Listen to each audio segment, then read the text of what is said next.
Hey everyone, and welcome. So you're gearing up for the PTCB exam, right? And let's be real, that endocrine section can feel like a lot. Well, that's exactly why we put this guide together. We are going to make this stuff simple, memorable, and way less scary. Let's get right into it. So here's the deal. We've pulled together a super focused list right from the top 200 drugs, and we're laser focused on the endocrine system. Our goal here isn't just to throw a bunch of drug names at you. Nope. We want to actually simplify the tricky concepts behind them so you can nail them down fast. Think of this as your go-to cheat sheet for quick, exam-ready recall. Okay, so here's the game plan for today. We're kicking things off with the basics, thyroid hormones. Then we're going to do a deep dive into diabetes meds, because trust me, that's a huge chunk of the exam. After that, we'll hit corticosteroids and sex hormones, and then wrap it all up with a final, super quick review. Sound good? Let's do it. All right, first up, thyroid hormone essentials. You can think of these as the body's master metabolic switch. They literally control how your body uses energy.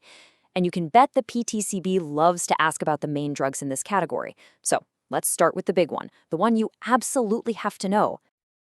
And here we go, our first digital flashcard. We've got levothyroxine, which you'll almost always see as Synthroid. Its job is super straightforward. It's a synthetic version of T4, your body's main thyroid hormone. So naturally, we use it for hypothyroidism, when the thyroid is underactive. Now, here's the key thing to remember for the test. The main side effect? It's what happens if the dose is too high. You literally push the patient into the opposite condition, hyperthyroidism. It's a really simple cause and effect relationship to remember. Okay, buckle up, because now we're moving into the biggest and probably the most complex category, diabetes medications. There are a ton of different classes here, and the tricky part is that they all attack high blood sugar from a totally different angle. But don't worry, we're going to break them down one by one, nice and simple. You just can't talk about type 2 diabetes meds without starting with the king, Metformin, brand name glucophage. This is almost always the first drug patients are prescribed. So how does it work? Well, it kind of does two things at once. First, it tells the liver to just calm down and stop pumping out so much glucose. Second, it makes the body's cells more sensitive to the insulin that's already floating around. Now, if you remember one side effect from Metformin, make it this one, GI upset. That is a classic, high-yield, gotta-know-it fact for your exam. Okay, hold on. Before we look at the next drug, we need to press pause and talk about one super important term, hypoglycemia. All this means is dangerously low blood sugar. It's the biggest risk for a bunch of these diabetes drugs we're about to cover. You have to know this term, not just for the exam, but for patient safety. It's a big deal. And boom, here's exactly why we just defined that. Meet glipizide, brand name glucotrol. This is in a class called sulfonylureas. Now, their whole job is to squeeze the pancreas and force it to release more insulin. So what do you think happens when you have a big surge of insulin? You guessed it, you get hypoglycemia. That's the main, number one side effect you've got to connect with this whole class of drugs. All right, next up we have pioglitazone, or Actos. This one belongs to a class called thiazolidine diones, or let's just call them TZDs. Way easier, right? Now, this one also improves insulin sensitivity, kind of like Metformin. But, and this is a big but, look at the side effects. Totally different. With TZDs, the two things that should pop into your head are weight gain and edema, which is just a fancy word for fluid retention. It's a very different profile, so make sure you keep them separate in your mind. Okay, now let's get into insulin itself. And the number one thing to get is that not all insulins are the same. Not even close.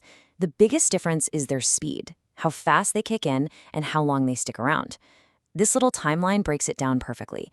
You've got your super fast, rapid-acting insulins for mealtimes, and then your slow and steady, long-acting ones that provide background coverage all day. Getting this concept down is absolutely key. So here's our prime example of a rapid-acting insulin, insulin Lispro, or Humalog. The name says it all, right? It acts rapidly. It gets to work in minutes, which is why patients take it right before they eat a meal. And just like those sulfonylureas we talked about, what's the number one risk when you inject insulin?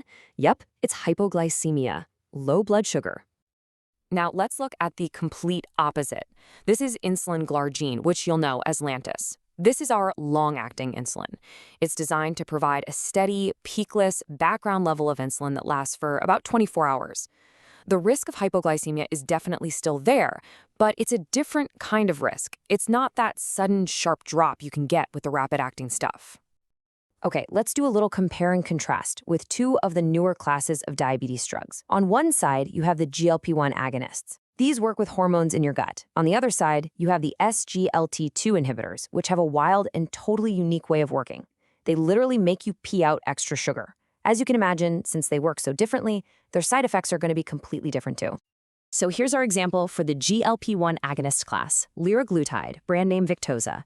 And just like we saw on the last slide, the big side effects you need to connect with this class are nausea and general GI upset. It's super common, especially when patients are just starting out on it.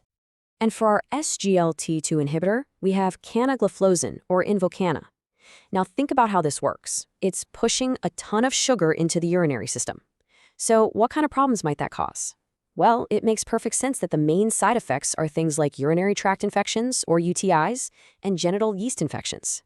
The way the drug works directly points to its biggest risks. It's a great connection to remember. Okay, we're going to switch gears completely now. We're moving away from diabetes and into corticosteroids. Now, these are super powerful drugs. They're used for all sorts of things, from taming inflammation to replacing hormones. And what's really interesting is that you're about to see a surprising link back to blood sugar. Prednisone. This is probably the steroid you've heard of the most, right? It's a powerhouse anti-inflammatory, but check out its side effects. See that word in there? Hyperglycemia? That means high blood sugar. Isn't that wild? A drug used for inflammation can actually spike a patient's blood sugar. That is such a critical connection to make for the exam. And that brings us to our final major category for today, sex hormones and contraceptives. This group is all about regulating cycles, replacing hormones, you know the drill. Let's take a look. First up is estradiol. This is a common form of estrogen that's used in hormone replacement therapy, especially for symptoms of menopause.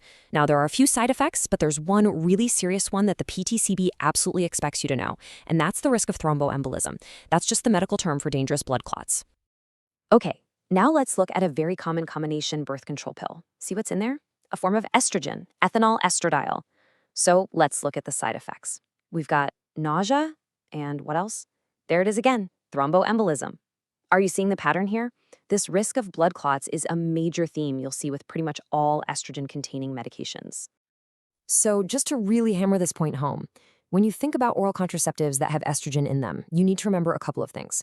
Yeah, there are the common side effects like nausea and headaches, but the big, serious one, the one that really matters, is thromboembolism, blood clots. That's the one to lock into your memory. All right, we have covered a ton of information.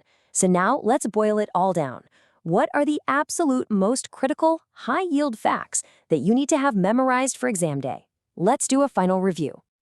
Okay, here's your cheat sheet. If you see insulin or a sulfonylurea like glipizide, your brain should immediately scream hypoglycemia.